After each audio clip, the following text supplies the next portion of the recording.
Assalamualaikum dan salam sejahtera.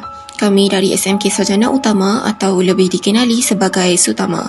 SUTAMA dikategorikan sebagai sekolah luar bandar. Terdapat seramai 3,373 orang pelajar di SUTAMA dan 201 orang guru.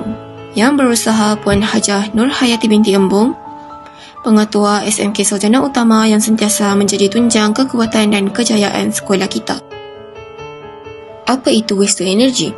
Waste to energy adalah yang menukarkan sisa pepejal kepada tenaga melalui proses seperti pembakaran, gasifikasi, pyrolysis dan anaerobic digestion. Waste to energy membolehkan kita menggunakan semula, kreatif dan jimat.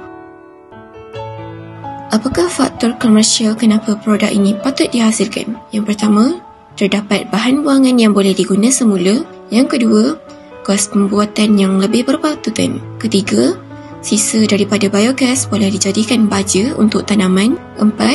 Jika kerajaan memberi subsidi, ini dapat galakkan penggunaan tenaga hijau. Syarikat biogas boleh mendapat untung yang besar. Yang pertama, membuat lubang untuk laluan paip penyambung wayar untuk menyalurkan gas.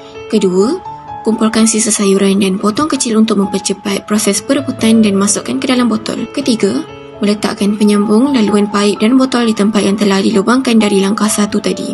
Keempat, meletakkan belon di kawasan atas botol. Kelima, menyediakan daun lama dan dicampurkan dengan air biasa iaitu air paip untuk menjadikannya bakteria anaerobik. Keenam, masukkan larutan yang telah dicampurkan dari langkah kelima ke dalam botol bersama dengan sisa sayur-sayuran tadi.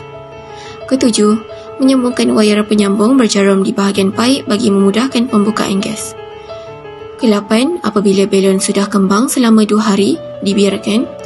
Hendaklah menyediakan pemetik api atau api untuk menyalakan gas di bahagian jarum dengan membuka paip. Terakhir sekali, ke-9, produk biogas fuel telah tersedia untuk digunakan apabila api menyala di hujung wayar, apabila paip dibuka dan api dihidupkan di jarum penyambung wayar.